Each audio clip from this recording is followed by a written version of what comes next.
y voy a compartir el sonido de la computadora. Fíjense, nosotros teníamos un compromiso de escuchar el tema sobre ovarios poliquísticos y como ya vamos un poquito lejos, yo quiero tomar estos 4 minutos nada más de inicio para que podamos favorecernos de este tema tan importante, porque es una condición que nos llega muy a menudo en la evaluación tanto ginecológica como sonográfica.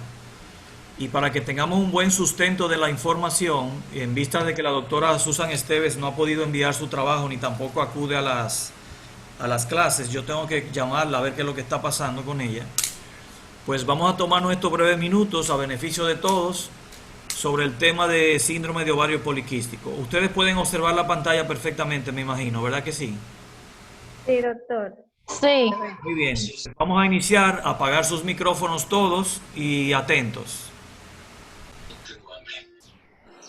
Apagar todos. El síndrome de ovario poliquístico se caracteriza por ovarios poliquísticos hipertrofiados bilateralmente, secundarios a amenorrea u oligomenorrea e infertilidad como resultado de la anovulación. Casi el 50% de las pacientes son hirsutas y muchas padecen obesidad. A menudo puede hacerse un diagnóstico presuntivo del síndrome de ovario poliquístico a partir del interrogatorio y la exploración inicial. Una pubertad y adolescencia temprana normales con menstruación van seguidas de episodios de amenorrea que se vuelven cada vez más prolongados. Los ovarios grandes se identifican en la exploración pélvica en casi la mitad de las pacientes. Por su apariencia macroscópica se denominan ovarios ostra porque son grandes y con quistes esclerosos de superficie lisa y aperlada sin muescas. Bajo la corteza superficial fibrosa gruesa se encuentran muchos pequeños quistes foliculares llenos de líquido. Casi siempre se observa luteinización de la teca interna, a veces con luteinización focal del estroma. Las pruebas de laboratorio a menudo revelan concentraciones un poco altas de andrógenos séricos, aumento en la proporción entre hormona luteinizante y hormona folículo estimulante, alteraciones en los valores de lípidos y resistencia a la insulina. Los registros de temperatura corporal basal y las biopsias de endometrio confirman la ausencia de ovulación. Se presume que el trastorno se debe a la disfunción hipotálamo-hipofisiaria y a la resistencia a la insulina. Aún no se define una contribución ovárica clara al trastorno. La mayoría de las pacientes con síndrome de ovario poliquístico buscan tratamiento por hirsutismo o infertilidad. El hirsutismo puede tratarse con cualquier agente que disminuya las cifras de andrógeno y los anticonceptivos orales casi siempre son la primera elección en pacientes que no desean un embarazo. Quiero pedirles por favor que apaguen sus micrófonos todos. Un momentito, por favor, todos. Gracias. La infertilidad de las pacientes con el síndrome casi siempre responde al citrato de clomifeno en dosis de 50 a 100 miligramos al día durante 5 a 7 días en forma cíclica. La resección en cuña es necesaria en raras ocasiones, pero esta operación tiene éxito para restaurar la ovulación y la fertilidad. Los estudios recientes también indican que el tratamiento con metformina mejora los índices de fertilidad, aunque aún no se realizan pruebas aleatorias controladas. Como las pacientes con síndrome de ovario poliquístico tienen anovulación crónica, el endometrio solo recibe el estímulo estrogénico. Por tanto, la hiperplasia endometrial, tanto típica como atípica, y el carcinoma endometrial son más frecuentes en las pacientes con este síndrome y anovulación crónica. Muchas de estas características endometriales atípicas pueden revertirse con grandes dosis de agentes progestacionales, como el acetato de megestrol en dosis de 40 a 60 miligramos al día por 3 a 4 meses. Es obligatorio el seguimiento con biopsia endometrial para identificar la respuesta del endometrio y la recurrencia subsiguiente. Hola, ¿qué tal? A manera de...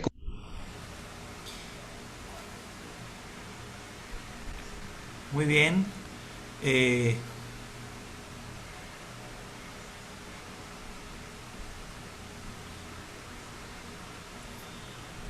Quiero... Doctor, Sí, adelante. ¿Puede una hablar? cosa con relación al video. Eh, Le escuchamos. sí, con relación al video, el video dice también eh, Hilda, tu señal no es buena. Mira a ver qué pasa. cuñas con drilling de No te escuchamos bien.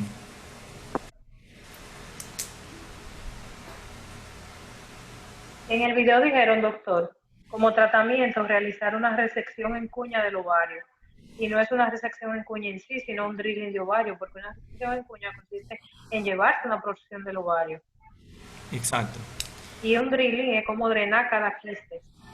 ¿Cómo se llama lo que tú planteas? Drilling de ovario. Drilling. ¿Cómo se escribe? D-R-I-L-L-I-N-G. Y Ah, Se mira, utiliza una con el lápiz pregunta, ¿y en con el cuáles casos cauterio. hay que hacer eso? Cuando ya en cuáles casos se tiene que hacer eso, porque yo nunca he visto allá una cirugía ya así por ovario poliquístico. Tú sabes que se hacen cuando ya el quiste de ovario tiene cierto tamaño, pero ¿en cuáles condiciones, Hilda, se podría No, hacer? generalmente el síndrome ovario poliquístico se trata de manera medicamentosa, pero en ocasiones de que de que no, o sea, el medicamento no es efectivo, otra alternativa sería realizar el drilling de ovario, que es con el mismo cauterio como drenar cada quiste. Uno cuando entra cavidad observa el Ah, ok. ovario, se ven, los quistes se ven muy bien macroscópicamente, entonces a cada quiste uno le pega el cauterio hasta que bote todo el líquido que tiene, y así le hace a cada quiste, hasta que lo drene. Exactamente. Eso sí yo lo he visto. Eso sí yo lo he visto. Sí. En el pasado esa frase de resección en cuña se usaba muchísimo porque era un procedimiento como rutinario hace ya unos años. No, todavía lo usamos mucho, doctor. Por ejemplo, en pacientes con patología ovárica que tienen una masa ovárica, por ejemplo, una masa ovárica derecha que se le hace una ovarectomía derecha, al izquierdo se le hace una resección en cuña para mandarle a estudiar, por si es algo maligno, descartar que el ovario izquierdo tenga alguna patología. Se hace mucho todavía en la también cuando tenemos ectópicos a nivel del ovario, cuando nada más hay una porción del ovario afectada y otra porción está buena, pues entonces se hace una resección en cuña en el área donde estaba el embarazo ectópico. Excelente, muy bien. Hay un detalle interesante para nosotros, para que nos vayamos facilitando las cosas. ¿Alguien quiere hablar? Sí, que usted, por favor, si le es posible, presentar como uno de ovario poliquístico y uno como del ovario cuando esté en fase de, porque se parecen mucho en realidad. El ovario poliquístico se parece mucho cuando el Fase ovario ovulatoria. está ¿Con cuál? en fase como folicular, que tiene folículos dominantes. No, porque te voy a explicar ahora. No, te voy a explicar ahora. Justamente. Lo primero es que yo no dejo de ser clínico ni médico antes de sonografista.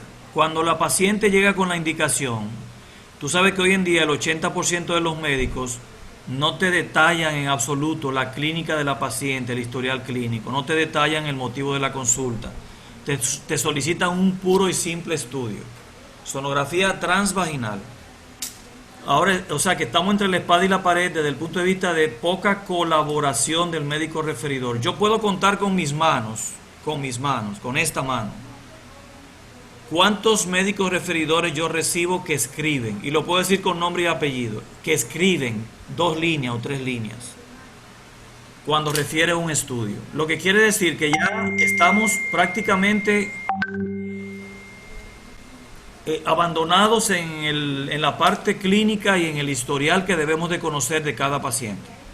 Entonces yo me voy a sustentar en la apariencia física de la paciente. Primero, las pacientes obesas, llenitas, gorditas, ojo con ellas, eso en primer lugar. Las que están en sobrepeso y son de estatura baja. Segundo, la paciente que tiene hirsutismo, Por eso él hablaba de las pacientes hirsutas. Esta es la foto, la imagen, aunque está muy exagerada, déjenme decirle. Este es un hirsutismo exagerado. Pero muchas veces te puede llegar. O sea, es identificar nada más el exceso de vello aquí a este nivel, o aquí abajo en la barbilla, o en el oído, aquí como los hombres que se llenan de vello por acá. Repito, la obesidad, la diabetes.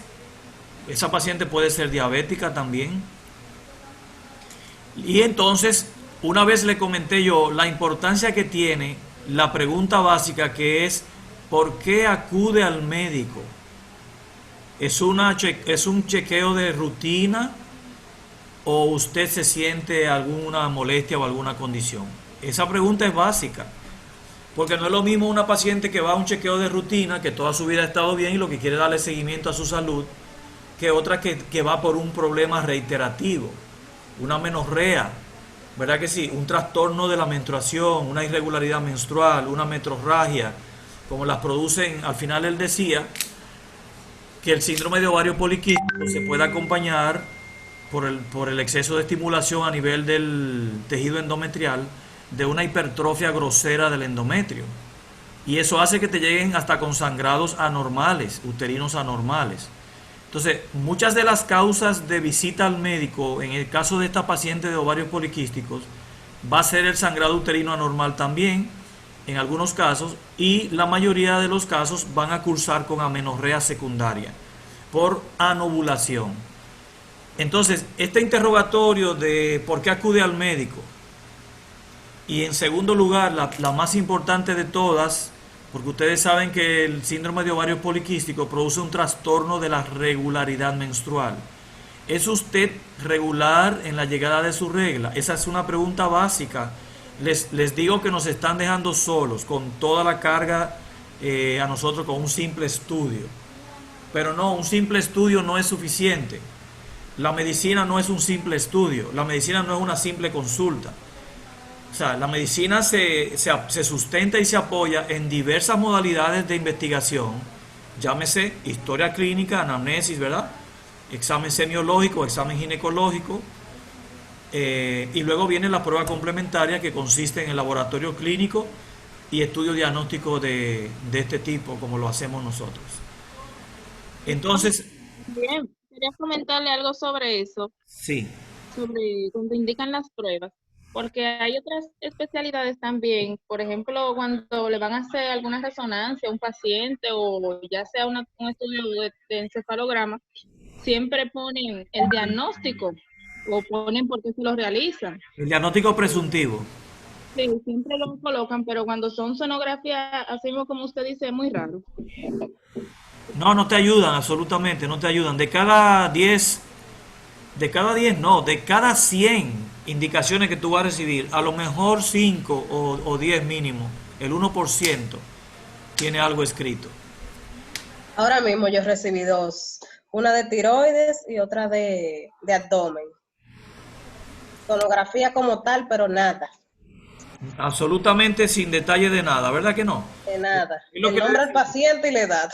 La frase que yo utilicé en ese momento cuando iniciaba esto, porque ya yo he vivido todas esas situaciones, era, miran cómo nos manda el hueso para que yo le mande el filete. El filete es el diagnóstico certero y preciso, para él poder nada más coger un recetario y hacer así, ya resolví, sin ponerle la mano al paciente. O irse a cesárea inmediatamente sin tampoco resolver gran cosa, porque ya tú le dijiste que el bebé está en sufrimiento o que está en hipoxia. Entonces, estamos haciendo una medicina muy desfasada, muy fuera de tono con lo que tiene que ser la verdadera ciencia. Entonces, eso nos obliga a nosotros, esa es la moraleja que quiero dejarle de este comentario, que necesitamos hurgar, interrogar a nuestros pacientes, lamentablemente, porque acude al médico, simplemente escucharla y conocer su estatus de regularidad o no del proceso menstrual. Otro detalle o tercer detalle fundamental que muchas veces ni te lo dicen las pacientes, porque algunas tienen un Norplan y no te lo dicen, algunas están planificadas con inyecciones, no te lo dicen, algunas están planificadas con medicamentos de uso diario, no te lo dicen. Y entonces si tú no estás informado de esa situación, pues tú vas perdiendo, porque tú no lo puedes asociar al hallazgo sonográfico porque no vas a adivinar ese detalle. Tienes que sacártelo del paciente. Entonces, fíjese, un asunto fundamental también es que por el hecho de los ovarios alterar su morfología en cuanto a la disposición de los folículos, un ovario normal, vamos a hablar de un ovario normal, habíamos dicho, en una persona adulta joven, ronda entre 2.5 y 3.5 centímetros promedio, cuando no está estimulado en presencia de un folículo dominante. O sea, me estoy hablando de una etapa, vamos a suponer recién menstruada, primera fase del ciclo, ovarios dormidos, tranquilos ahí, nos va a presentar una dimensión aproximada de 2.5 a 3.5 centímetros. Estoy hablando de una persona adulta joven, de los 18, 20 años a los 35, 40 años en promedio. Porque en las niñas, acuérdense que varían, y en las ancianas también, al final les voy a decir cómo varía eso.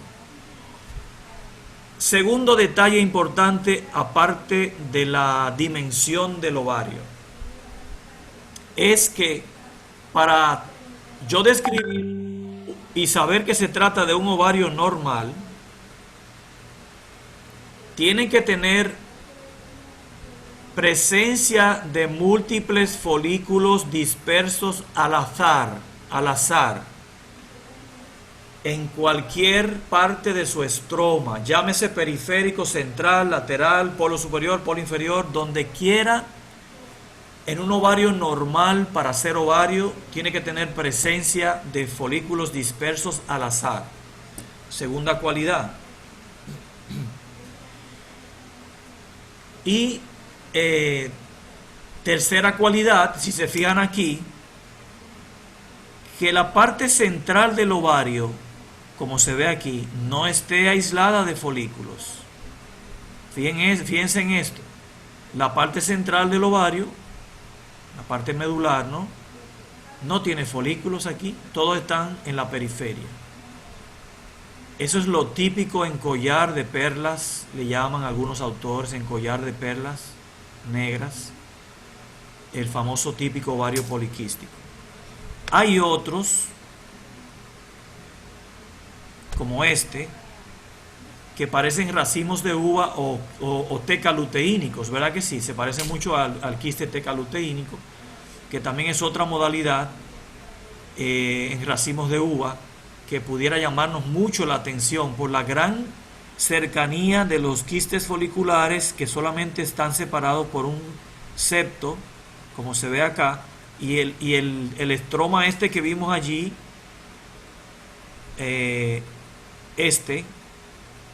no está prácticamente visible porque el ovario está totalmente ocupado y ha aumentado, por supuesto, de tamaño por la presencia de la multiplicidad de elementos quísticos que son de tamaño milimétrico. Por eso muchos autores hablan de microquistes foliculares. El término, a algunas personas les molesta el uso, que no debe llamarse microquistes, pero el término de microquistes te está diciendo a ti que son estructuras que no alcanzan ni el centímetro, que son milimétricos, de 3, de 4, de 6, de 8 milímetros de tamaño. Eso no es ningún pecado. Yo no acostumbro a ponerlo, pero no es ningún pecado, porque estamos entendiendo de qué se habla, de una estructura pequeña que está en una disposición periférica en el estroma ovárico, y que por consiguiente la presencia de la multiplicidad de ellos hace que los ovarios se aumenten de tamaño y superen los 4 centímetros. Normalmente un ovario poliquístico, cuando no está tratado, porque ese es un tema que también quería hablarlo, no es lo mismo usted recibir un paciente que por primera vez se le detecta la poliquistosis ovárica y que nunca ha tenido tratamiento, esos ovarios van a estar mega ovarios, o sea, van a estar grandísimos, 4, 4.5, 4.8 centímetros. Cuando usted mide el ovario de la paciente poliquística por primera vez sin tratamiento y lo mide de aquí a acá, le da mayor de 4 y el ancho le da mayor de 2.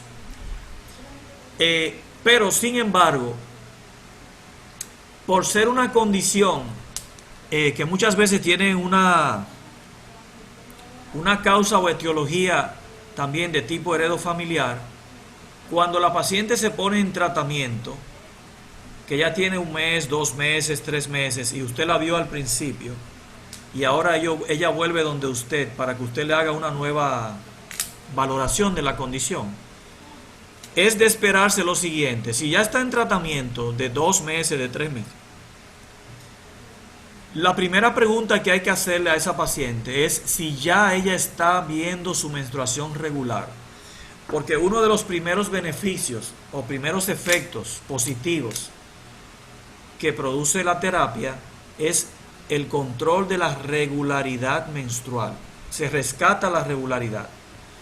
Segundo beneficio, se disminuye el tamaño del propio ovario gracias a la disminución en tamaño y números de los quistes foliculares. Repito, segundo beneficio, reducción del tamaño del ovario que antes medía más de 4, gracias al beneficio del medicamento que permite la reducción tanto en número como en tamaño de los elementos quísticos periféricos foliculares. Pero lo más importante de no olvidar y de saber que el ovario poliquístico, en cuanto al aspecto de ser poliquístico, no va a cambiar. O sea, nunca usted va a ver que un ovario poliquístico se va a convertir en un ovario de folículos al azar normal. No. El beneficio es regularidad, disminución del tamaño de los ovarios, disminución de los folículos y ausencia de molestia, porque cuando es tan grande molesta la pelvis, está congestionada, está dolorosa.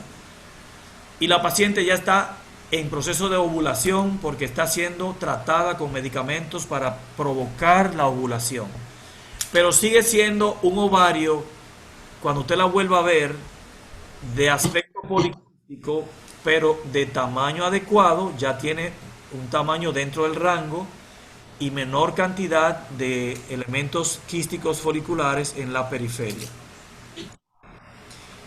Eso lo entendieron bien, ¿verdad que sí?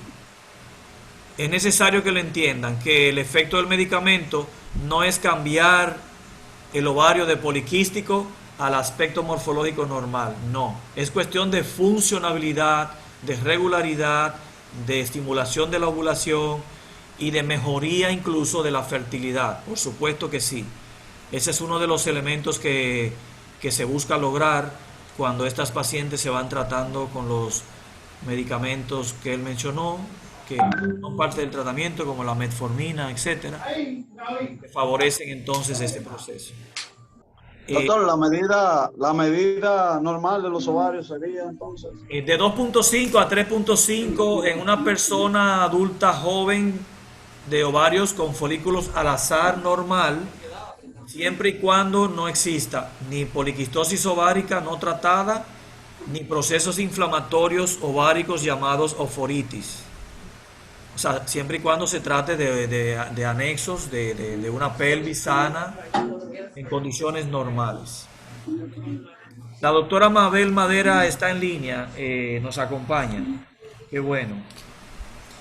¿Ustedes quieren que les pase el audio nuevamente del video para que lo escuchen rápidamente o está bien todo así? Yo no lo escuché desde el principio. Mabel. ¿Quién más no lo escuchó? ¿Quién más?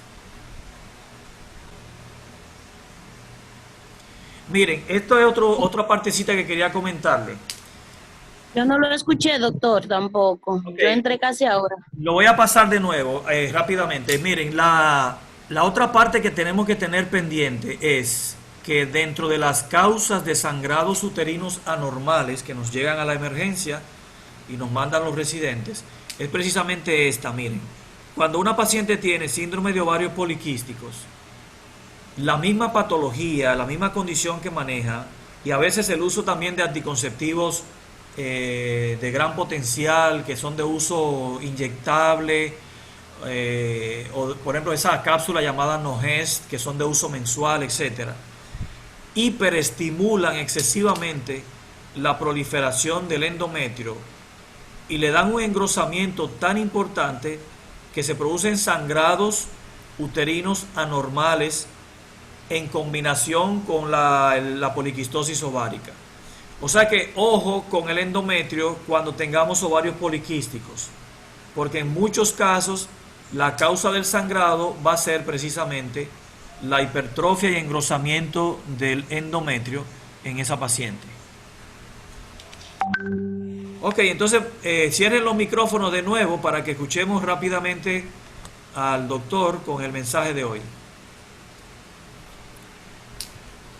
El síndrome de ovario poliquístico se caracteriza por ovarios poliquísticos hipertrofiados bilateralmente, secundarios a amenorrea u oligomenorrea e infertilidad como resultado de la anovulación.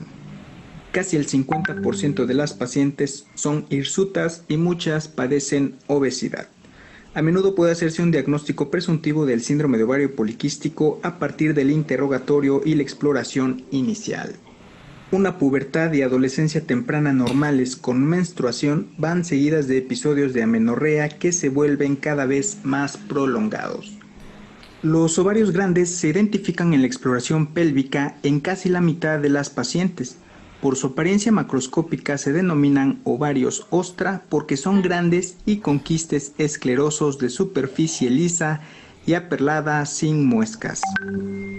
Bajo la corteza superficial fibrosa gruesa se encuentran muchos pequeños quistes foliculares llenos de líquido. Casi siempre se observa luteinización de la teca interna, a veces con luteinización focal del estroma. Las pruebas de laboratorio a menudo revelan concentraciones un poco altas de andrógenos séricos, aumento en la proporción entre hormona luteinizante y hormona folículo estimulante, alteraciones en los valores de lípidos y resistencia a la insulina. Los registros de temperatura corporal basal y las biopsias de endometrio confirman la ausencia de ovulación. Se presume que el trastorno se debe a la disfunción hipotálamo-hipofisiaria y a la resistencia a la insulina. Aún no se define una contribución ovárica clara al trastorno. La mayoría de las pacientes con síndrome de ovario poliquístico buscan tratamiento por hirsutismo o infertilidad. El hirsutismo puede tratarse con cualquier agente que disminuya las cifras de andrógeno y los anticonceptivos orales casi siempre son la primera elección en pacientes que no desean un embarazo. La infertilidad de las pacientes con el síndrome casi siempre responde al citrato de clomifeno en dosis de 50 a 100 miligramos al día durante 5 a 7 días en forma cíclica. La resección en cuña es necesaria en raras ocasiones, pero esta operación tiene éxito para restaurar la ovulación y la fertilidad. Los estudios recientes también indican que el tratamiento con metformina mejora los índices de fertilidad, aunque aún no se realizan pruebas aleatorias controladas. Como las pacientes con síndrome de ovario poliquístico tienen anovulación crónica, el endometrio solo recibe el estímulo estrogénico. Por tanto, la hiperplasia endometrial, tanto típica como atípica, y el carcinoma endometrial son más frecuentes en las pacientes con este síndrome y anovulación crónica. Muchas de estas características endometriales atípicas pueden revertirse con grandes dosis de agentes progestacionales, como el acetato de megestrol en dosis de 40 a 60 miligramos al día por 3 a 4 meses. Es obligatorio el seguimiento con biopsia endometrial para identificar la respuesta del endometrio y la recurrencia subsiguiente.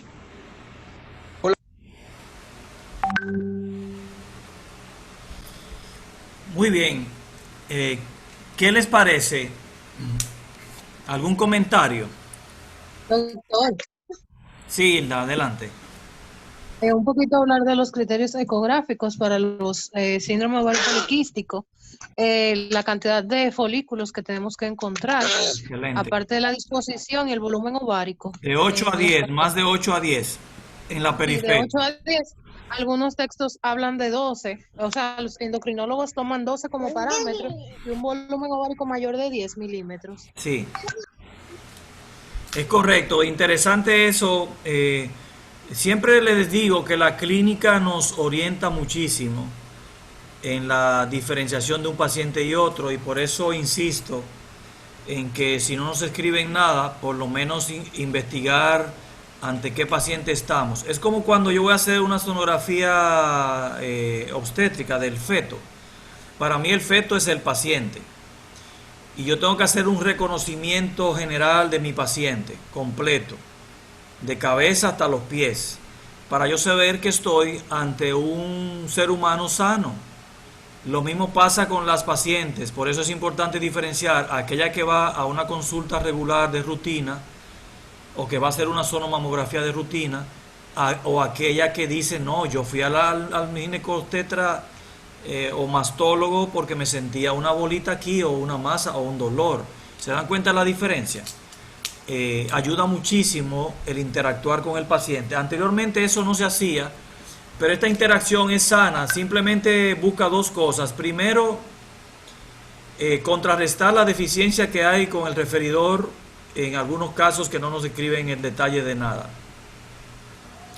Segundo, cuidar la vida del paciente, que creo que debe estar en primer lugar.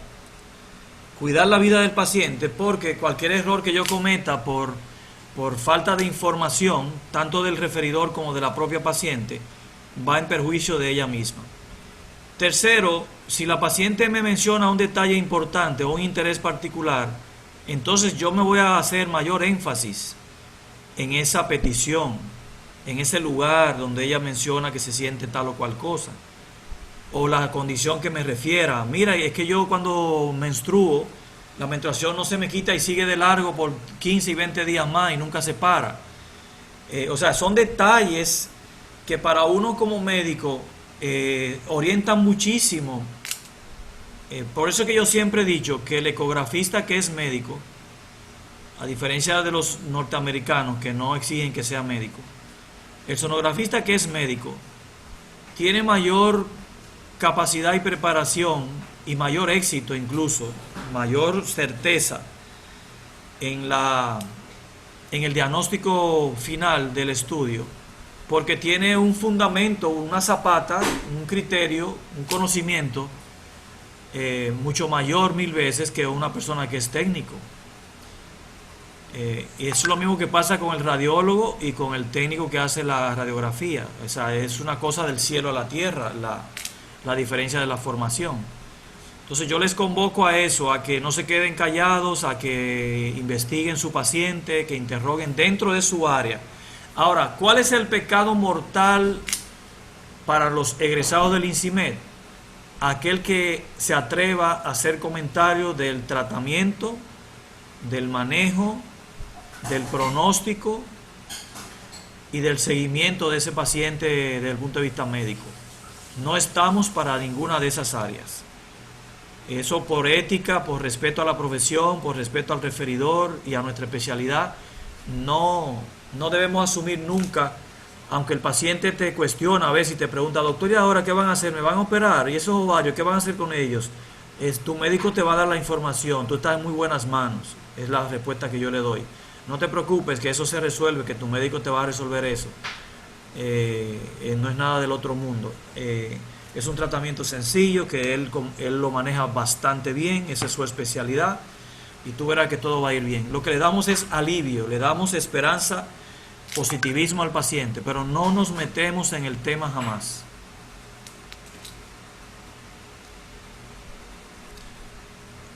Bien, yo les tengo ahora la continuidad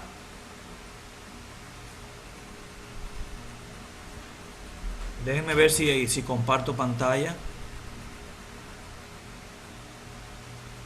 Sí, muy bien.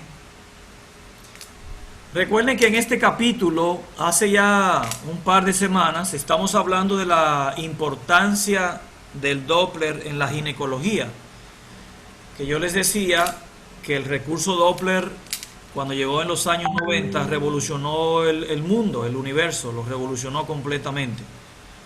porque hizo desaparecer un montón de fábricas y maquinarias de estudios contrastados que se hacían para flebografía, para arteriografía, y ya todo eso desapareció prácticamente, porque el sistema Doppler en todas sus modalidades ha permitido de forma no invasiva penetrar a los elementos vasculares de todo el cuerpo humano en sentido general, desde el cerebro hasta la arteria más pequeñita de un dedo meñique o de un dedo pequeño del pie, perdón. Usted puede ver la arteria pequeñísima del pie, la pedia y cualquier otra arteria pequeñísima que apenas tienen calibre de 1 a 2 milímetros usando el Doppler de potencia y el Doppler color en equipos como los que tenemos ahí de alta tecnología o que tienen una velocidad de adquisición del Doppler muy rápida, y también son muy sensibles. Entonces, en cuanto al uso del Doppler, habíamos hablado que dentro de los beneficios que obtenemos es en la sospecha del embarazo ectópico. La lámina anterior hablaba de los quistes de ovario, que ya eso lo pasamos para que ustedes estén conscientes, y vamos a ir avanzando ahora en el tema de la utilidad del Doppler cuando yo tengo sospecha del embarazo ectópico. Recuerden que siempre habíamos dicho que para yo etiquetar una paciente de embarazada, el elemento prioritario ecográfico, vamos a hablar del ultrasonido mismo, es la presencia de la reacción decidual. Si no existe la reacción decidual intrauterina ni extrauterina, esa paciente no está embarazada. Y también les dije que un elemento que nos ayuda muchísimo, a ver si alguien se acuerda, un elemento que nos ayuda muchísimo a descartar el embarazo cuando vemos valoramos el útero y todo lo que hacemos en la primera instancia del barrido. ¿Cuál es ese elemento o ese hallazgo que nos dice difícilmente, para no decir negativo total, esa paciente no está embarazada? La vesícula vitelina. La vesícula vitelina. La vesícula vitelina. Cuando la vesícula vitelina está presente, ¿es porque hay un embarazo? El cuerpo lúteo sería Endometrio, la forma de Endometrio trilaminar. El endometrio trilaminar, exactamente. Cuando hay vesícula vitelina hay embarazo, cuando hay embrión hay embarazo, cuando hay reacción decidual hay embarazo. El endometrio de 3 capas es aquel que nos descarta totalmente el embarazo, al igual que cuál otro endometrio. ¿Cuál otro endometrio nos puede descartar un embarazo? El endometrio fino. Excelente. Excelente, muy bien. El endometrio fino, que se ve como una línea. Muy bien. Ok, entonces, ¿cuándo sospechamos embarazo ectópico?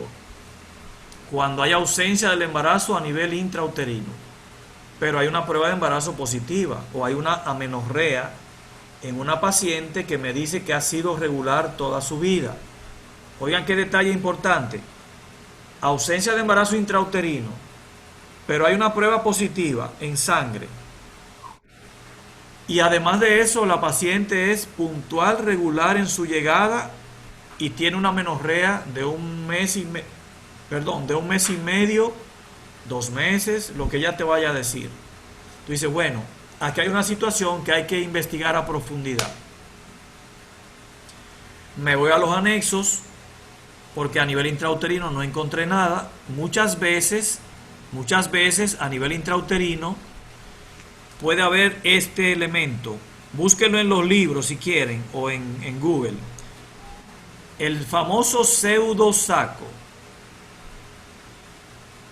En un embarazo extrauterino ectópico, podemos en algunos casos, en algún porcentaje de pacientes, observar en la cavidad presencia de líquido que ocupa la cavidad.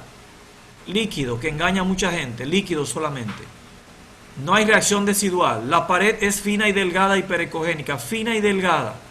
Y la forma del pseudosaco es la misma forma de la cavidad, ancha en el fondo y delgada hacia adelante. Es como si tú tuvieras la cavidad llena de líquido. Pero mucha gente que no sabe de interpretación ecográfica en el embarazo temprano, se deja llevar del hallazgo y dice, ah, mira, ahí está el saquito, pero todavía no tiene embrión ni tiene vesícula porque está muy pequeño.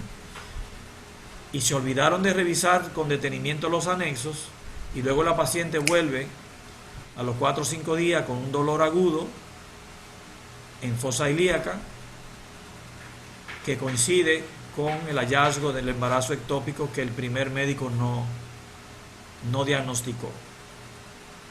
Repito, endometrio 3 capas, estoy tranquilo porque no voy a encontrar embarazo. Endometrio fino, mucho menos.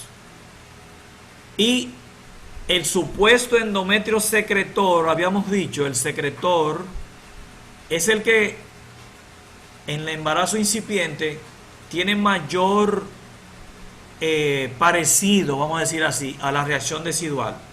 Pero les hablé de un detalle, de 2 o 3 detalles, pero principalmente de uno, con respecto al versus del secretor. Y fíjense que cuando hay un endometrio secretor, la paciente todavía está a la espera de su menstruación, o sea que todavía no ha pasado el mes. O sea que clínicamente hay que investigar eso, pero si usted no lo investigó y usted está viendo un endometrio bastante llamativo, tipo secretor, pero yo les dije a ustedes que cuando se trata de un endometrio secretor, el contorno de la cavidad uterina y del propio endometrio está perfectamente bien delimitado, bien definido. Y también les dije que si les ponen el Doppler color, prácticamente baja señal, ahí no va a haber un flujo activo llamativo como se vería en la reacción decidual incipiente de primer momento de la gestación. Y también les dije que cuando era reacción decidual, esa reacción está dispersa, mala definición, no está bien delimitada en el miometrio porque abarca todo, desde la cavidad hasta parte del miometrio, a la espera de la implantación del embrión. Entonces, si busco en los anexos, puedo encontrar un embrión vivo o puedo encontrar la reacción decidual con su vesícula vitelina en el interior, que me habla de 5 semanas, y ahí entonces aplico mi Doppler para verificar que la reacción decidual fluya toda esa perfusión periférica que caracteriza la gestación intra y extrauterina. A veces los ectópicos pueden organizarse, es como formar un plastrón, es como lo hace el plastrón apendicular también. Cuando comienzan a perforar, muchas veces las asas intestinales arropan la estructura y forman una masa organizada ectópica, que también podemos verla de esa manera cuando se trata de algo organizado. Pudiéramos encontrar líquido pélvico libre, ya sea periférico a la masa o periférico al embarazo vivo ectópico. Y por supuesto, vamos a tener flujo placentario en esa masa anexial que está contribuyendo al crecimiento y desarrollo del embarazo ectópico, como también en última instancia se puede presentar una gestación heterotópica. La gestación heterotópica es cuando simultáneamente tenemos un embarazo intrauterino y un embarazo ectópico, extrauterino. Al mismo tiempo los dos, reacción decidual en cavidad y reacción decidual en anexo, en región tubárica o trayecto tubárico, que es donde mayormente se implantan. Otra patología o condición es la torsión del quiste de ovario, que tiene una clínica de dolor agudo repentino, que se acompaña de náuseas, de vómitos, sudoración profusa. La paciente tiene un dolor que inició bruscamente. Ella estaba haciendo una actividad X cualquiera y de repente es un dolor insoportable en la fosa ilíaca, ya sea izquierda o derecha. Generalmente cuando es derecha se arma un lío tremendo porque muchas veces hay que hacer el diagnóstico diferencial con el proceso apendicular. Y cuando es del lado izquierdo, pues uno está más tranquilo. Digo tranquilo porque ya descarta el famoso proceso apendicular y se enfoca entonces en una condición ovárica izquierda en una torsión ovárica, en un divertículo, en una colitis, etc. El hallazgo ecográfico de la torsión, como ustedes saben, el término lo dice, hay una torsión del pedículo vascular que impide que el drenaje venoso salga del cuerpo ovárico, del estroma ovárico. La circulación está interrumpida, tanto para entrar como para salir. ¿Qué hace eso? Que todo ese plasma, ese suero venoso de las venas, produzcan un agrandamiento del ovario, un edema increíble, convirtiéndolo prácticamente en una masa que pudiera verse grande, ya sea de forma quística, sólida o mixta, con un edema y líquido periférico alrededor, y los vasos enrollados o torcidos, porque no hay forma de permitir la salida del drenaje venoso producto de la torsión ovárica. Muchas veces estos eventos se producen por la presencia de un gran elemento quístico, que cuando la paciente hace un movimiento brusco, el peso del quiste provoca la torsión del pedículo ovárico. Entonces, ¿qué va a pasar cuando aplicamos el Doppler, que es uno de los elementos fundamentales para nosotros ayudarnos a hacer un diagnóstico certero? Pues vamos a tener fallas o ausencias en la detección del flujo arteriovenoso cuando es una torsión completa, y también vamos a tener un flujo periférico presente que nos dice que la llegada del flujo está, pero en el interior del ovario no está, por el propio cuadro de la torsión. Y si la torsión es parcial, pues el flujo es disminuido nada más.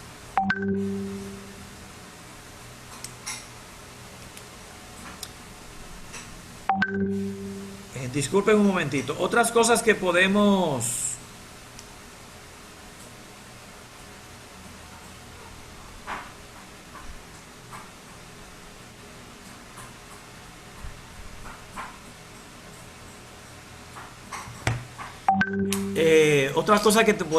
encontrar son masas anexiales, las masas. Acuérdense que nosotros siempre tenemos la formación para poder diferenciar o sospechar la malignidad sobre la benignidad. Los criterios de benignidad y los criterios de malignidad, ya ustedes recuerdan que los comentamos en clase pasada. ¿Recuerdan algunos criterios de benignidad o de malignidad? Sí, doctor. ¿Algunos criterios? Sí, lo recordamos. No le escuchamos, acérquese al micrófono. Sí, lo recordamos.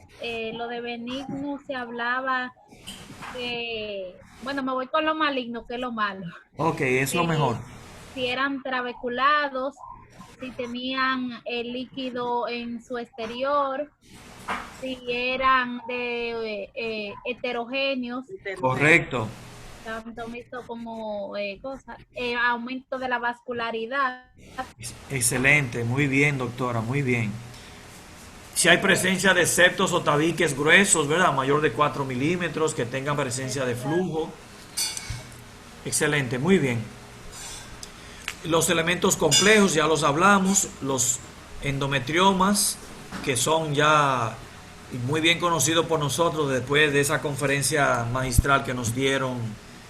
Deja ver en manos de quién estuvo, de Stacy Valera, muy buenas imágenes de endometriomas que vimos, que son masas homogéneas, bien delimitadas, encapsuladas, de aspecto denso, que se pueden dispersar u ocupar anexos en sentido general a todos los niveles. Tenemos el tema de enfermedad pélvica inflamatoria, que nos lo va a presentar el sábado la doctora Bianca Peralta. Le está dando los últimos toques para que todo sea un éxito. Los miomas, que habíamos hablado de los pediculados, que para uno de reconocer que tienen un pedículo, lo primero es que son subserosos, que flotan, que cuelgan, vamos a decir así, fuera del útero. Todo elemento que ustedes vean fuera del útero como masa, bien pegadita al útero colgando y que es móvil, que ustedes lo pueden mover, pueden escribir con tinta china que eso es un mioma pediculado. Si le aplican el Doppler color, ustedes van a reconocer que el pedículo vascular, que es lo que nutre el crecimiento del gran mioma subseroso, va a estar presente en el momento de la activación del Doppler color o del Doppler de potencia también. Y las masas de ovario, que siempre les decimos que tenemos que tener mucho cuidado con eso, porque los ovarios son elementos muy pequeños, pero pueden costarle la vida a una paciente si usted no aprende a evaluar con cuidado, como lo hicimos este fin de semana. Estuvo la doctora Valdés, estuvo la doctora Mabel Madera y estuvo en un momento Rosemary Rodríguez también, han estado con nosotros.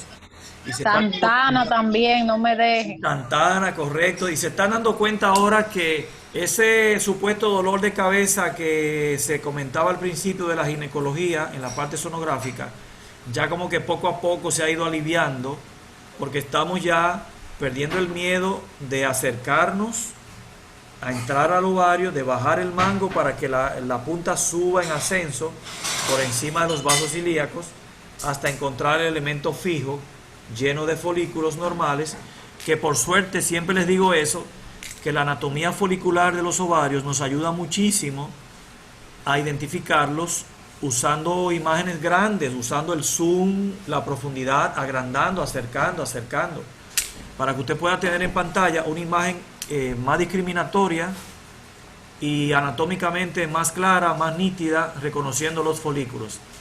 Les he dicho siempre también que el músculo uterino es ecogénico con respecto al ovario, que es hipoecogénico. El ovario tiene múltiples folículos que le dan una tonalidad más oscura, que es otro detalle que también nos favorece. Ya hablamos del organizado, el ectópico organizado, que se forma como una masa y que está presente el Doppler color.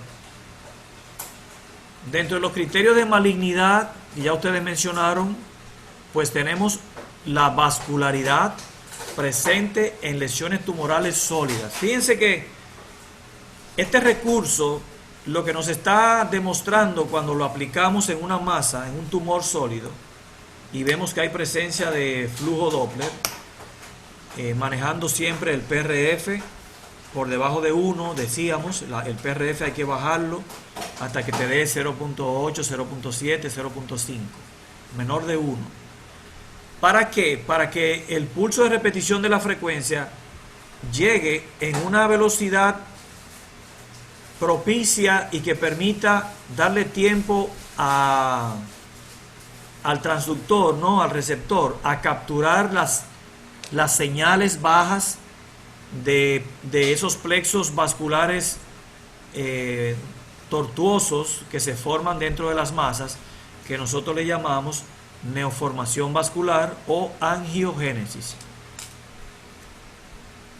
El flujo arterial es de baja resistencia, por supuesto, por eso como no son flujos de alta velocidad, sino de baja resistencia, necesitamos utilizar el recurso del Doppler de potencia y de la PRF baja. Repito y recuerden bien que cuando vamos a usar el Doppler, tanto el color como el PRF, para vasos de alta velocidad de flujos, carótidas, axilar, femoral, poplitea, aorta abdominal, etcétera, callado aórtico, donde quiera que vayamos a evaluar un flujo de alta velocidad, hay que utilizar un PRF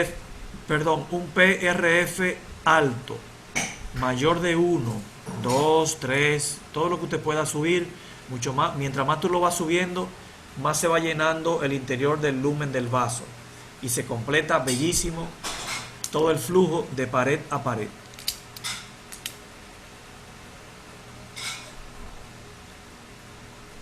Bien, dentro de los protocolos del examen ginecológico, para que no se olviden, existen los protocolos de la IUM, que yo se los mencioné, que los pueden buscar en internet, como protocolos IUM, o en inglés IUM Guidelines, o sea, guidelines. Guide con G de gato, UIDE, guidelines, pegado, guidelines, IUM. También están los protocolos, que no los tengo acá, que debería ponerlos. Déjenme ponerlo ahora que estoy con ustedes aquí. Voy a añadir, y lo pueden copiar también ustedes.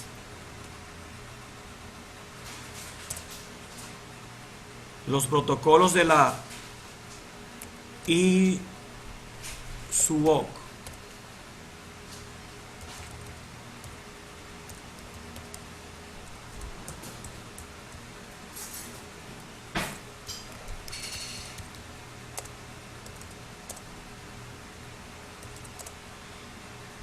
ISUOC. ¿Qué significa ISUOC? International Society of Ultrasound in Obstetrics and Gynecology. O sea,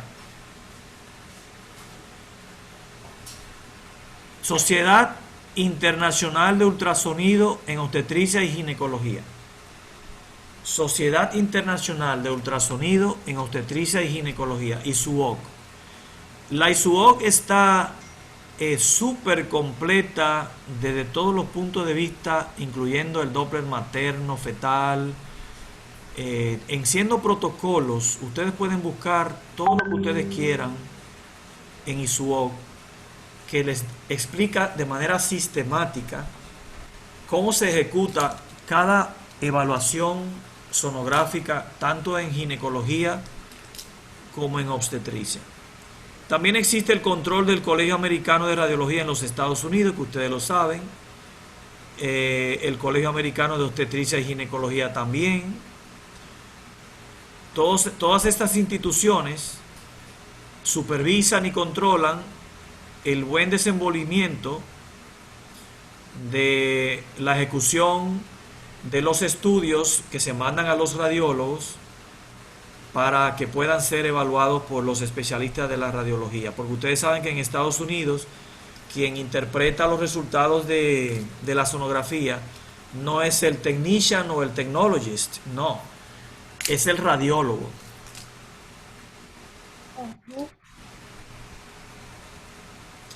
Entonces dice la IUM acá, si quieren vamos a poner a alguno de ustedes a leerlo, que tenga buen micrófono. Yo creo que Willy se oía muy bien. Doctor Peralta, ¿puede hablar? Para ponerlo a participar. Doctor Peralta. No está. Ok, dame entonces a Jepsi María Rosa. Jepsi, tú estás cerca de un micrófono, ¿se oye bien?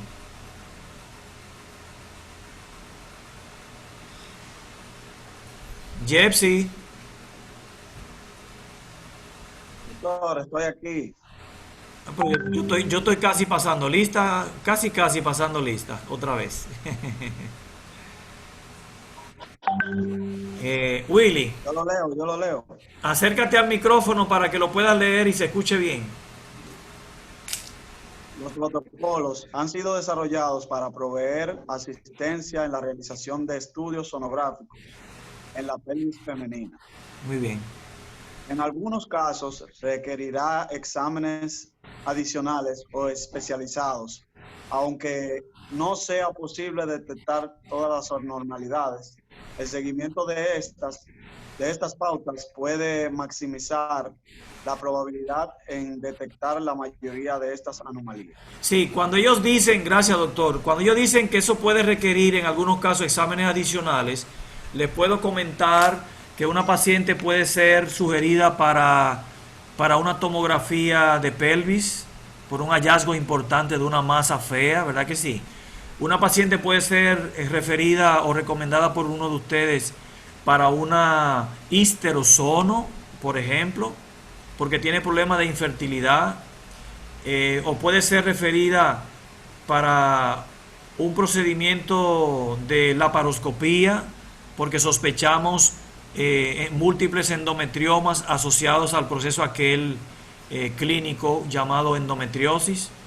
Entonces, fíjense que el ecografista también puede orientar como autoridad de la materia y sugerir exámenes complementarios que puedan no solamente ratificar lo que ya yo he descrito en el informe o he sugerido como diagnóstico presuntivo, sino también que pueda aportar mucho mayor información el examen sugerido al médico referidor para un exitoso manejo de la paciente. Eso no es pecado recomendar o sugerir. El médico que se ofenda con eso es un médico que no está actualizado en lo que se llama la medicina preventiva, vamos a decir así. O sea, si un médico se ofende porque usted le sugiera una tomografía a la paciente porque sospecha una masa maligna, despreocúpese, alégrese usted por la vida de la paciente que usted la está defendiendo. Ese es su deber, recomendar, porque por algo usted es un profesional de la imagenología. Claro, claro. Y se le escribe ahí mismo, doctor, en la misma sonografía. En la conclusión yo lo pongo. Por ejemplo, yo concluyo, si es una tumoración ovárica, por ejemplo, le puedo poner masa ecomixta o compleja en ovario derecho. Recomendamos tomografía pélvica con atención a ovarios. Eso es válido, eso es bueno y válido para cualquiera. Si yo estoy haciendo un estudio del hígado y tengo un paciente que sospecho metástasis, yo puedo recomendar y debo recomendar procedimientos complementarios para beneficio de ese paciente, o una masa cualquiera. En la mama puedo recomendar sugerir una biopsia sonodirigida. En la tiroides, una masa fea, peligrosa, que me luce sospechosa, yo puedo sugerir una biopsia sonodirigida de la lesión en la tiroides. Eso está 100% bueno y válido. Ahora, si usted no lo hace, el paciente puede descuidarse, el médico también puede pensar, bueno, no, es suficiente con el tratamiento que yo lo voy a dejar, vamos a esperar a ver qué pasa en 3 meses. En 3 meses el paciente está muerto, gracias a que usted no recomendó nada. Entonces también de esa manera yo lo manejo, yo lo entiendo perfectamente así, que todo lo que me luzca sospechoso y peligroso para la salud del paciente me sugiere recomendación de inmediato.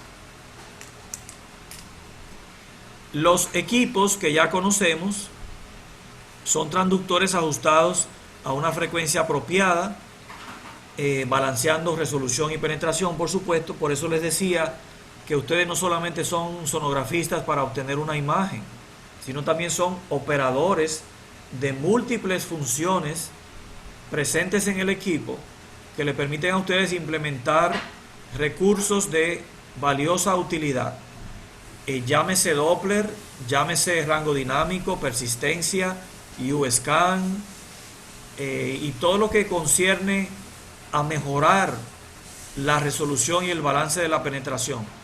Cuando son personas obesas, que a ustedes les toca, por ejemplo, hacer una sonografía por arriba, una transabdominal, o una niñita, por ejemplo, una jovencita que es muy gordita, que es virgen, recuérdense que de la frecuencia 3.5 tenemos que bajarla, tenemos que manejarla hasta disminuirla a 2.0, si es posible, 2.5. Porque hemos aprendido, ¿verdad que sí? Hay una ley que dice que a menor frecuencia del transductor, mayor profundidad. Mayor profundidad. Mayor profundidad, muy bien. Y a mayor frecuencia, menor profundidad. Es todo lo contrario, opuesto totalmente. Los transductores transvaginales, aunque ustedes no lo crean, también tienen crecimientos de frecuencia. Si ustedes quieren darse cuenta, solamente tienen que escoger el transductor intracavitario y irse a la tecla de frecuencia y van a ver que manejan de 4 a 5 frecuencias diferentes para beneficio de nosotros en la operación del equipo. ¿Cómo vamos a cuidar los equipos? Fíjense que es importante saber que en esta etapa del COVID se duplica el cuidado de los equipos, al igual que el cuidado de la salud de cada uno de nosotros. Todos los transductores, después que se dejen de utilizar con un paciente, deben ser higienizados, después de cada estudio.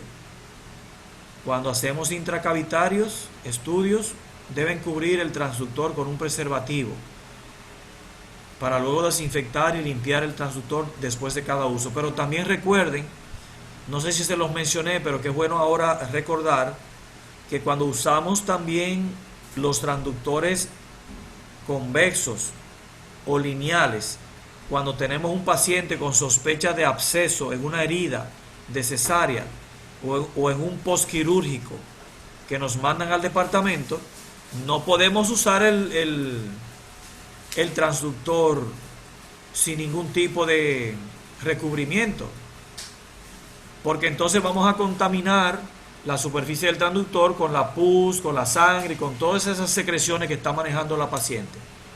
Quiere decir, repito, que cuando nos toque evaluar a petición de un residente o de un médico especialista una paciente que tiene una dehiscencia de suturas, un absceso que está supurando por la herida, unos puntos que se abrieron, un hematoma de pared que está drenando sangre, hay que, en el mismo descanso donde está el transductor, usted le echa la gel, ¿verdad? Le echa gel, y entonces con sus dos guantes abre el preservativo y lo distiende bastante amplio y lo deja caer sobre la cabeza del transductor. Lo coloca para recubrir toda la cabeza del transductor de manera tal que la gel quede por adentro. Por eso le decía primero gel y luego preservativo, para que quede lubricado y no haya aire en su interior y podamos entonces poder realizar el procedimiento con todas las de la ley. Permiso, doctor, una pregunta. Sí. Con respecto a eso que usted está diciendo. ¿Es correcto poner gel encima de la dehiscencia de la cesárea? Yo nunca la pongo porque no la voy a explorar encima directamente.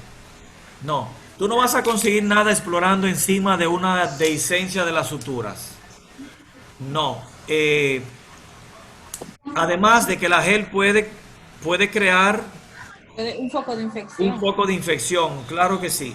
Yo, siempre que hay una dehiscencia, que muchas veces nos llegan con apósitos incluso colocados, cuando hay apósitos colocados que cubren demasiado el área de exploración, yo despego los apósitos con la ayuda del residente. Yo voy humedeciendo y despegando. Y lo coloco en un ladito, abajo.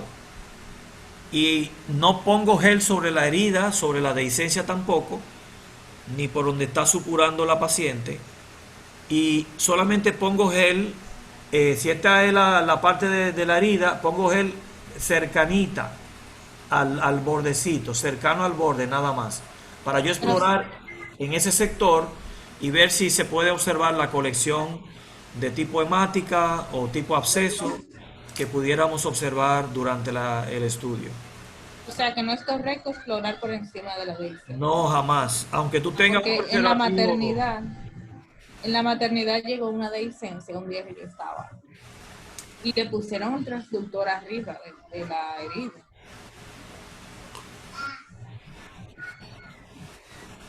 Una mala técnica, no es necesario.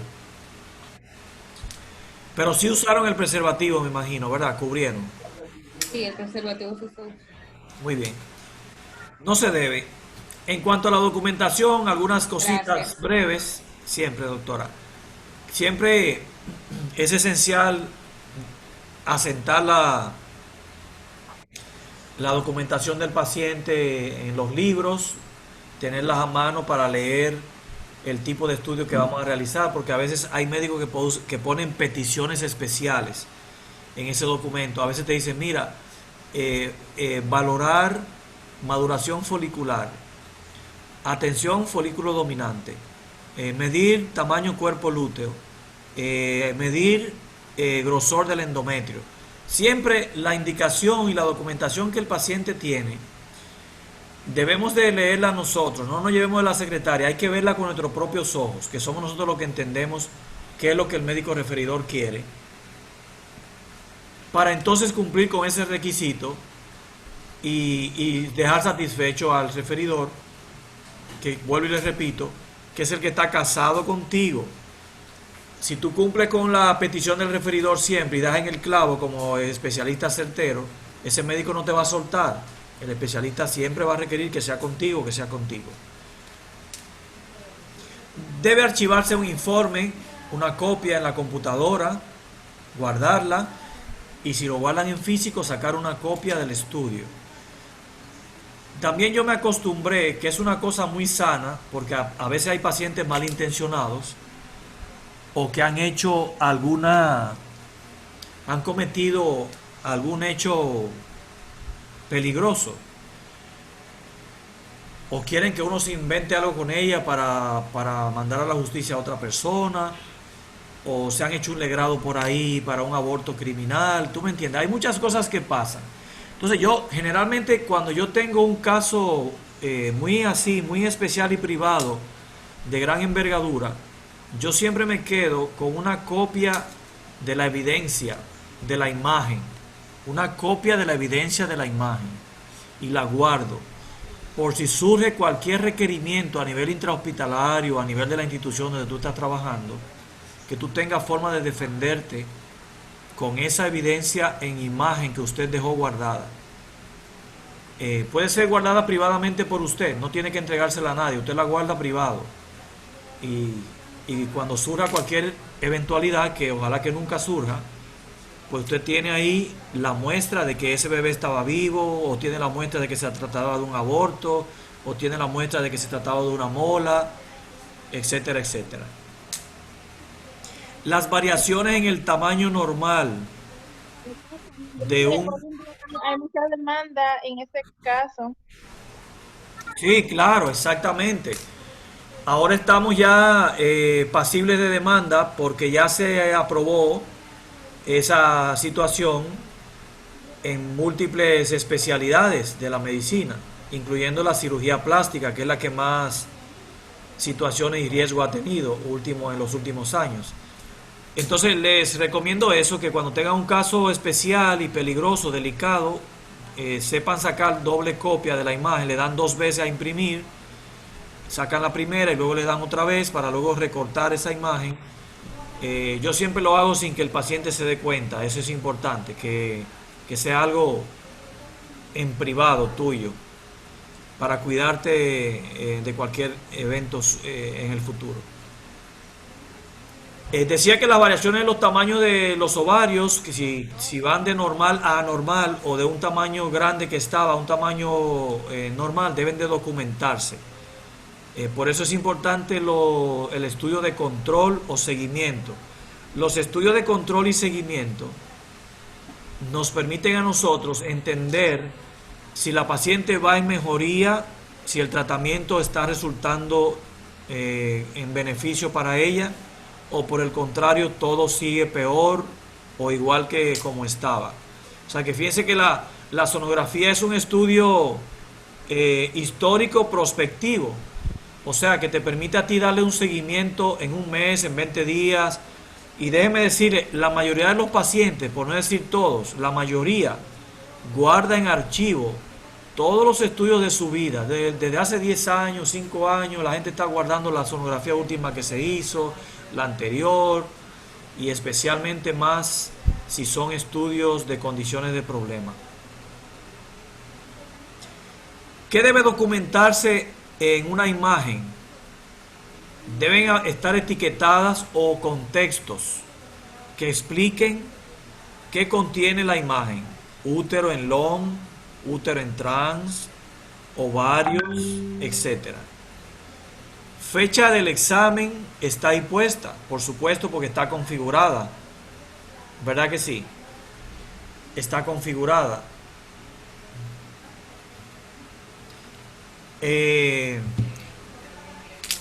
Identificación del paciente como nombre y como ID, también eso lo hacemos al introducir los datos personales.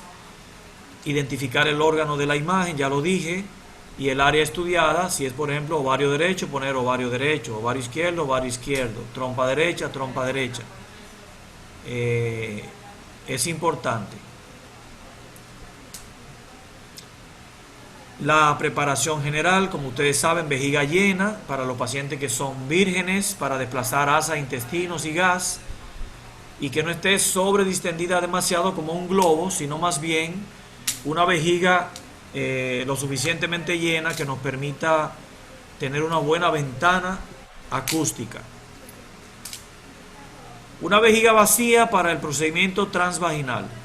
Eso sí es importante, para que no moleste, para que la vejiga no desplace el útero y para que podamos tener más cercano el útero hacia nosotros, con un transductor introducido por el especialista en la vagina. Y si se quiere, si la persona quiere que esté acompañada por alguien, se le puede permitir que esté ahí acompañada de alguien.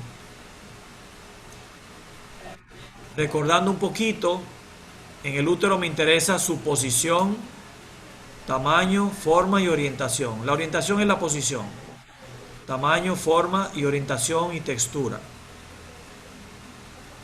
La longitud desde el fondo hasta el orificio cervical interno, ya lo hemos hecho. La anteroposterior y el corte transversal de cuerno a cuerno en una vista que nos permita también medir el grosor del endometrio. Eso no se puede olvidar jamás. El grosor del endometrio tiene sus beneficios para el referidor, porque usted le está hablando del grosor en la fase que se estudió, de si existe una anormalidad focal, de que si hay masas o presencia de fluidos, como los pólipos en el caso de las masas, y los líquidos en el caso del pseudosaco, en el caso del hematometra, y todo lo que implique la retención de líquido en cavidad. También les dije que era sumamente importante aprender la interpretación del endometrio, que veo que lo están haciendo muy bien, porque nos permite correlacionar con la fase del ciclo y el estado hormonal de la paciente. Eso es 100% así, especialmente en aquellas pacientes que manejan su ciclo de manera regular.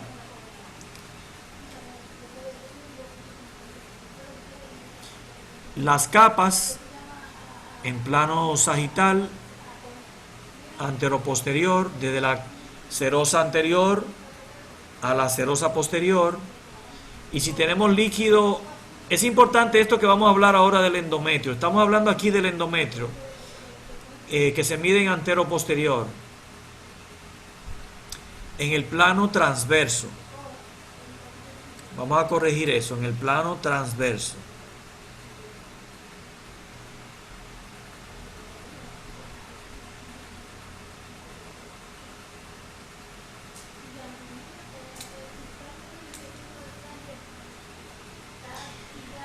Si tenemos un endometrio, o mejor dicho, una cavidad ocupada por líquido, una cavidad ocupada por líquido, y queremos saber y medir el grosor del endometrio, jamás se incluye el líquido en esa medición. A eso se refiere esa parte. O sea que si yo voy a medir anteroposterior en el plano transversal el grosor del endometrio, pero hay líquido en la cavidad uterina, no debo de medir el líquido en esta medición, sino que se mide el grosor de la capa de arriba y el grosor de la capa de abajo.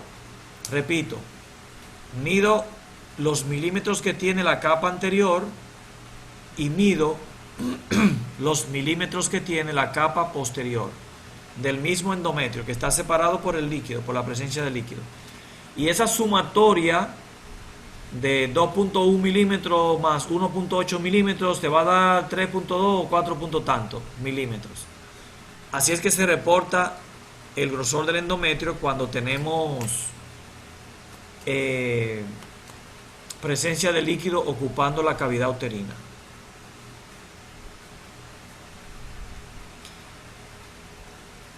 Deme un momentito para yo observar algo.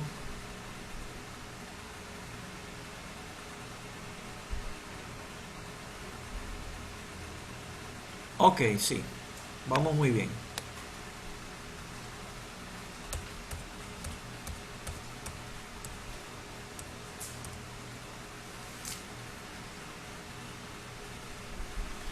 Eso lo entendieron bien en el asunto relativo a medir un endometrio cuando la cavidad tiene líquido en su interior, ¿verdad que sí? Capa superior, la capa anterior, grosor y otro caliper para la capa de abajo y hago la sumatoria de esos grosores de arriba y abajo y así es que voy a reportar que ese endometrio midió tantos milímetros de grosor con presencia de líquido en su interior, en el interior de la cavidad uterina.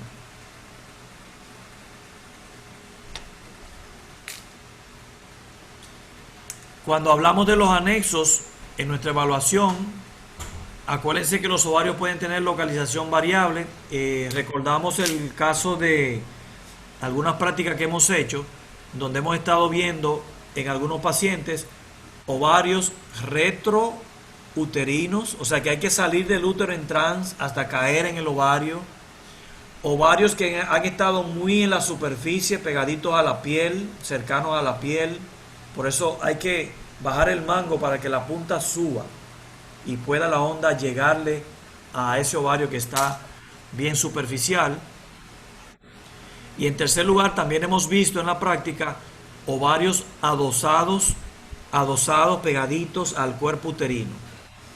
Repito que podemos tener localizaciones variables de ovarios durante la exploración. Unos que son retrouterinos, unos que están adosados al cuerpo uterino y otros que están muy en la superficie, que se observan muy bien hasta con el transductor convexo por arriba. Siempre les recuerdo la relación con los vasos ilíacos, que hay que buscar esos elementos para orientarnos, para que podamos tener acceso fácil a la identificación de los ovarios. Y si quiero obtener volumen, tengo que medirlo en las tres dimensiones. Divido la pantalla en dos, tomo ovario en longitudinal en una y en transversal en otro y pido cálculo, volumen. Y entonces mido el largo, el alto y el ancho. Tres dimensiones para que la máquina te pueda calcular el volumen de un ovario y poder reportarlo a un médico endocrinólogo si hay ovarios poliquísticos, por ejemplo, que te van a dar 10 cc, 12 cc, 14 cc de volumen, que ya se sale muy por encima de lo normal. Y a algunos de esos médicos ginecólogos endocrinólogos les gusta que uno les incluya el volumen ovárico. Si se evidencia alguna masa, como ya ustedes saben, hay que ver si procede del tejido uterino como un mioma subseroso o si es un ovario que usted no ha podido identificar bien, o si se trata de una tumoración o masa alojada en el propio ovario. Siempre hay que estudiar eso con detenimiento, agrandando las imágenes, usando el zoom o usando la profundidad, el depth, profundidad, que me va agrandando la imagen para yo poder estudiarlo con calma. Y finalmente no olvidarnos de medir tamaños, dimensiones, para ver si están dentro del rango normal de 2.5 a 3.5. Y si tienen algún folículo dominante, recuerden que hay que medirlo aparte. El folículo dominante se tiene que medir para reportarlo.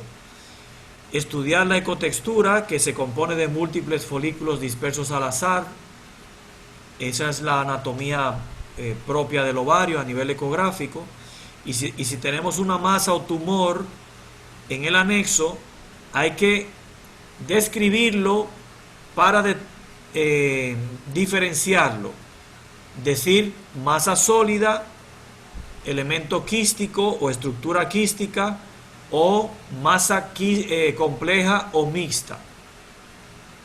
Y si tiene trabéculas, o si tiene tabiques, si tiene septos, etcétera, todo eso conlleva una descripción de parte de nosotros para concluir con un diagnóstico bien detallado, bien manejado. Ya finalmente les hablo del fondo de saco. Miren, el fondo de saco de Douglas es uno de los tantos fondos de saco. Lo que pasa es que Douglas se identifica el fondo de saco posterior.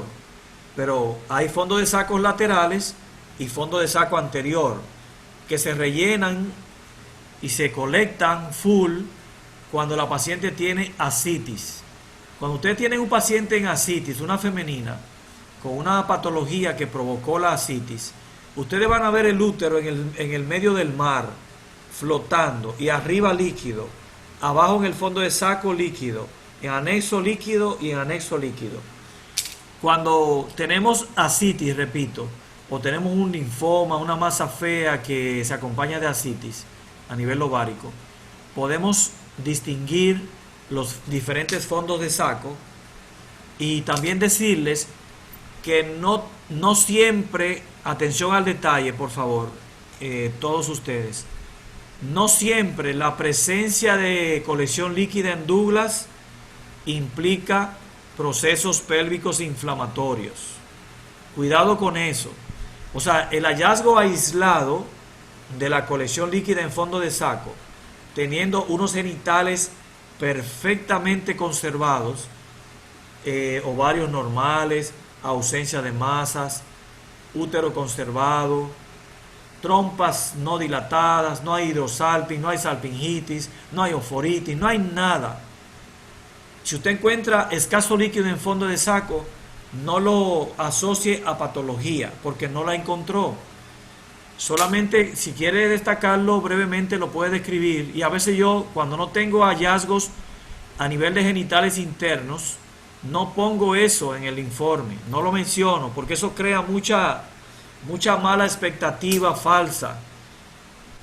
Repito, las colecciones líquidas en fondo de saco patológicas son aquellas que se hacen acompañar de alteraciones importantes a nivel inflamatorias agudas a nivel de genitales internos, abscesos tubováricos, masas ováricas, inflamaciones de las trompas, inflamaciones de los ovarios, procesos pélvicos, etcétera. Eso sí puede acompañar la colección líquida libre. Muchas veces hay pacientes que están también recién menstruadas, y cuando tú les haces el estudio, tú encuentras una escasa, ligera colección que queda todavía por reabsorber. Entonces, por eso les digo que hay que interrogar a la paciente para saber en qué fase está, y también observando el endometrio nos vamos a dar cuenta si ella está en una primera fase del ciclo o recién menstruada. La peristalsis es importante distinguirla y aprenderla a observar. La peristalsis alrededor de los ovarios. Sí. Cuando hay peristalsis, nos deja saber inmediatamente que no se trata del ovario, porque es un elemento móvil, el intestino, cuando hay peristalsis. Entonces yo siempre les he dicho a ustedes que para eso hay que detenerse ahí tranquilamente a observar. El elemento móvil que se deforma es intestino, es asa intestinal. El elemento no móvil, que usted por maniobra bimanual, usando la mano izquierda, lo va movilizando y se queda siempre en el mismo lugar fijo, pues pudiera corresponder a un elemento como el ovario, que no se mueve del lugar y que lo pueden identificar mediante esa maniobra. Bien, hasta aquí llegamos en la noche de hoy, hasta el tema de aplicaciones del Doppler en ginecología, para que los repasen bien y lo tengan a mano para el examen final. Eso va a estar en el examen final, no ahora, esos temas, porque hasta que no agotemos la información que nos queda, ultrasonido 4D, 3D en ginecología, no vamos todavía a hablar de la parte final.